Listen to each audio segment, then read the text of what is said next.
ఓం శ్రీ గణేశాయ నమ. శ్రీ గణేశ పురాణం 80వ అధ్యాయం రామోపాఖ్యానం మొదటి భాగం. ఆ తరువాత జరిగిన కథనాన్ని బ్రహ్మ ఇలా వివరించాడు. ఓ వ్యాసమునేంద్ర, అలా ఆ కార్తవీర్యుడు బీభత్సము భయానకమైన వాతావరణాన్ని సృష్టించి వెళ్ళిపోయాక జమదగ్ని పత్ని అయిన రేణుక దుఃఖంతో వివసురాలై, ఆహా, నేడు ఎంతటి దుస్థితి దాపరించింది! ఇటువంటి ఆపత్ సమయాలలో నా కుమారులు ఎక్కడికి వెళ్ళారో కదా! మహారోసవంతుడు పరాక్రమి అయిన నా రాముడు ఎక్కడికి వెళ్ళాడో! అత్యంత ప్రేమాస్పదుడైన వానికి ఏమైనా జరిగితే ఉత్తర క్షణంలో నా ప్రాణాలు కూడా విశ్వవాయువుల్లో కలిసిపోగలవు అని అనుకుంటుండగా ఆమె స్మరించినంతనే రాముడు ఆమె వద్దకు వచ్చాడు.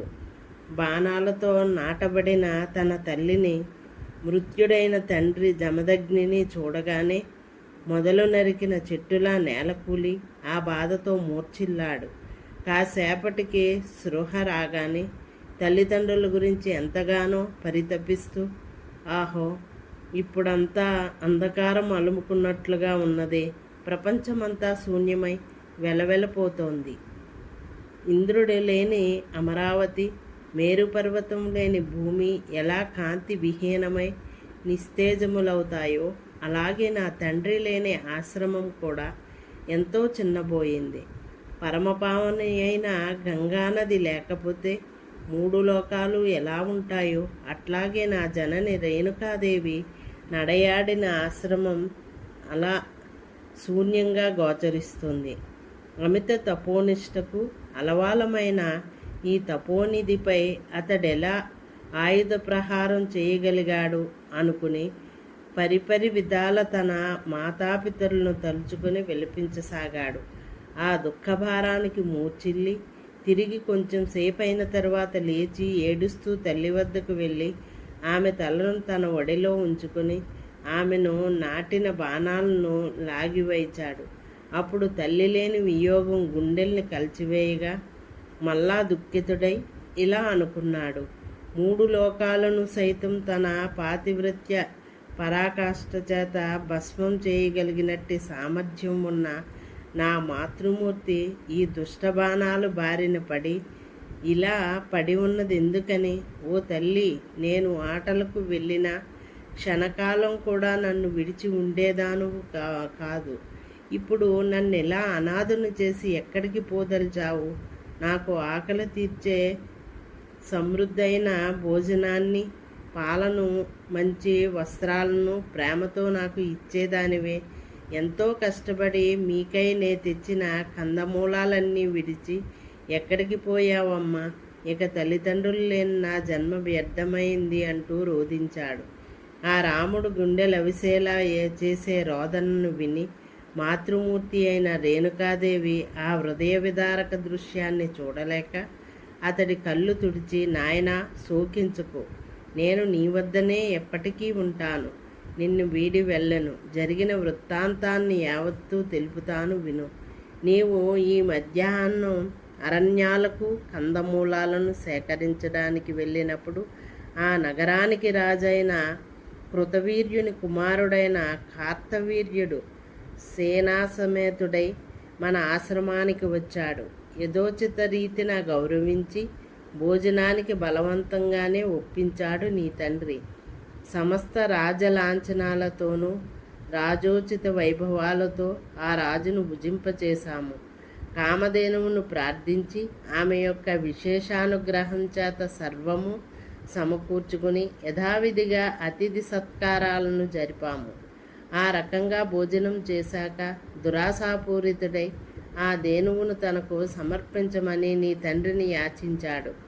ఉదాసీనత వహించినట్టు నీ తండ్రిపై పట్టరాని ఆగ్రహం క్రమ్ముకొని రాగా ఆ ధేనువును బలాత్కారంగా తరలించదలచి ఆమెకు కట్లు విప్పాడు. అలా శత్రుస్పర్శ కలిగిన మాత్రం చేతనే ఆ ధేనువు అపారమైన చతురంగ బలాలను నిర్మించింది. ఆ రాజసైనికులకు ధేనువుచే సృష్టించబడిన సైనికులకు మధ్య జరిగిన ఘోరమైన పోరులో రాజు యొక్క సైన్యం చెల్లాచెదురై పారిపోయారు. అప్పుడు ఆ కార్తవీర్యుడు స్వయంగా తానే పూనుకుని యుద్ధం చేశాడు. ప్రతిసారి 500 బాణాలను గుప్పిస్తూ యుద్ధం చేసినా ఏమాత్రం ప్రయోజనం లేకపోయింది. భిన్నుడై విగత శస్త్రుడైన అతడితో పోరును విరమించి ఆ కామధేనువు తిరిగి స్వర్గానికి వెళ్ళిపోయింది.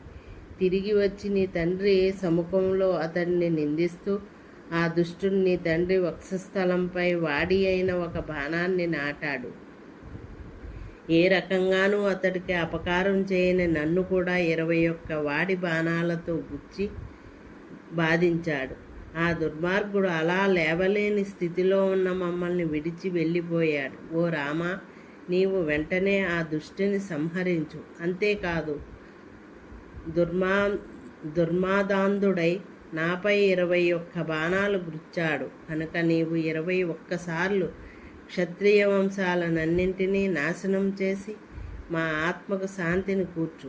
అంతేకాదు, నీవింకొక పని కూడా చేయి.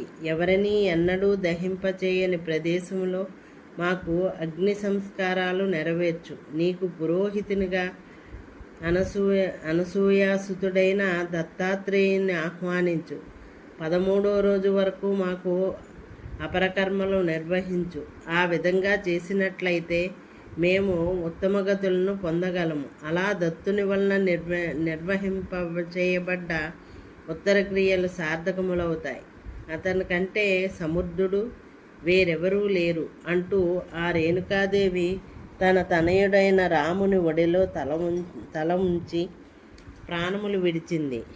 ఆ తరువాత జమదగ్ని సుతుడైన రాముడు తన తల్లి చెప్పిన విధానంలో కర్మకాండనంతా యథావిధిగా పూర్తి చేశాడు. ఇది శ్రీ గణేశ పురాణం ఉపాసనాఖండములోని రామోపాఖ్యానము అనే 80వ అధ్యాయం సంపూర్ణం. ఓం శ్రీ గణేశాయ నమః.